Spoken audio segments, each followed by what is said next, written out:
ഞാൻ ആദ്യം കാണുന്നത് സുകുമാരേട്ടൻ്റെ മീൻസ് ഡെഡ് ബോഡി കലാഭവൻ തിയേറ്ററിൻ്റെ വെളിയിൽ പ്രദർശനത്തിന് വെച്ചപ്പോൾ ഭയങ്കര ജനക്കൂട്ടമാണ്. ഓരോ മമ്മൂട്ടി വരുന്നു, മോഹൻലാൽ വരുന്നു, ആൾക്കാർ ആരവും ബഹളവും ആണ്. ആളുകൾക്ക് ഈ മരണ വീടാണോ അതൊന്നും അറിയില്ല, ഭയങ്കര ബഹളമല്ല, ഇവരെ കാണുന്ന ആരാധന കൊണ്ട്.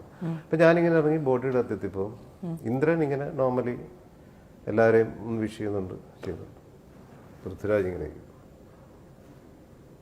ഈ ഒരു നിപ്പ് ആരും നോക്കുന്നുമില്ല. ഒരു സ്പെക്സ് വെച്ചിട്ടുണ്ടെന്ന് കണ്ണാടി ഇങ്ങനെ നിൽക്കുന്നു.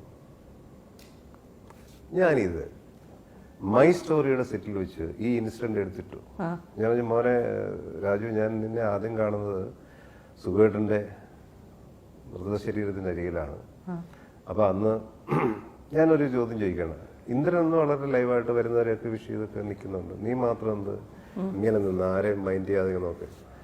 ചേട്ടൻ ഒന്ന് ഓർക്കുന്നുണ്ടോ, ഓരോ ആർട്ടിസ്റ്റ് വന്ന് ഇറങ്ങുമ്പോഴും എൻ്റെ അച്ഛൻ അവിടെ മരിച്ചെടുക്കുന്നത്, മമ്മൂക്ക വരുന്നില്ല, ആരായിട്ടും വരുന്നത്, ഇവിടുത്തെ എല്ലാവരും ആൾക്കാർ ഒരു ആരവമാണ് ആൾക്കാർ. എന്നൊക്കെ പറഞ്ഞ് ഭയങ്കര ബഹളം. എന്തൊരു ആളുകളാണിത്.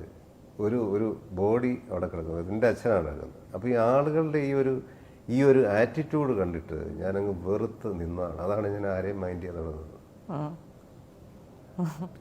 വളരെ ശരിയായിട്ടുള്ള കാര്യമാണ്. തീർച്ചയായിട്ടും ആ ഒരു നിലപാട് എല്ലാ കാലത്തുമുള്ള ആക്ടർ മനുഷ്യൻ ആണ് പൃഥ്വിരാജ്. എനിക്ക് ഒരുപാട് ഇഷ്ടമുള്ള ആക്ടറാണ്. എന്നെ എവിടെ വെച്ച് കണ്ടാലും വലിയ സ്നേഹവും ബഹുമാനവും കാണിക്കുന്നതാണ്. പ്രത്യേകിച്ച് സുഖേട്ടൻ അവസാനം ഒരു പടം സംവിധാനം ചെയ്യാനിരുന്നു, അതിൽ ഞാനായിരുന്നു നായകൻ. ആ പടം ചെയ്തില്ല. കാരണം ഇവര് കുട്ടികളായിരുന്ന സമയത്ത്, സ്കൂളിൽ പഠിക്കുന്ന സമയത്ത് ഡൈനിങ് ടേബിളൊക്കെ ഊണ് കഴിക്കാതിരിക്കുമ്പോഴത്തേക്കും അടുത്ത പടത്തിന്റെ കാര്യം പറയും. ഞാൻ ഒരു പടം ചെയ്യാൻ പോകുന്നടാ, മനോജ് കെ ജയനാണ് നായകൻ എന്നും പറഞ്ഞിട്ട് ഇവരോട് പറഞ്ഞിട്ടുണ്ട്. അത് പൃഥ്വിരാജ് എന്നോട് പറഞ്ഞിട്ടുണ്ട്. ചേട്ടനെ കുറിച്ച് എപ്പോഴും അച്ഛൻ അവസാന കാലത്ത് പറയായിരുന്നു, അച്ഛൻ ചെയ്യാനെന്ന് പടത്തിൽ ചേട്ടനായിരുന്നല്ലോ നായകനായിട്ട് ചെയ്യാൻ.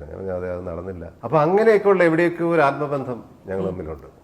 എന്ന് വെച്ചാൽ ഞാൻ പുള്ളിയുടെ എല്ലാ സിനിമകളിലും ഉണ്ടോ? ഇല്ല, അങ്ങനെയൊന്നുമില്ല. അതൊക്കെ രാജുവില്ല, നല്ല ക്യാരക്ടേഴ്സ് ഉണ്ടെങ്കിൽ മാത്രമേ വിളിക്കുള്ളൂ. വിളിക്കണം അല്ലേ? വിളിക്കില്ലേ?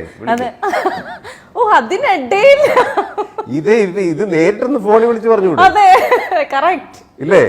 നിങ്ങളെ കൂടെ സപ്പോർട്ട് ഉണ്ടാവുമല്ലോ. തീർച്ചയായിട്ടും. ഞാൻ ഒരാളെ മാത്രം ഫോണിൽ വിളിച്ച പൊതുജന സമക്ഷം ചോദിക്കുകയാണ്, ചാൻസ് ചോദിക്കുകയാണ് അല്ലേ? അത്രേ ഉള്ളൂ.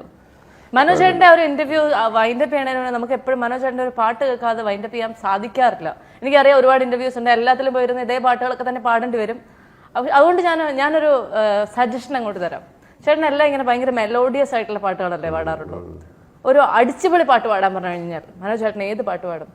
വേണം ഞാൻ കുറച്ച് ഓപ്ഷൻസ് ഒക്കെ തരാം. വേണം ഓപ്ഷൻസ്? പിസ്ത സുമാക്കിറ എന്ന് പറയുന്ന പാട്ടുണ്ട്, അറിയോ?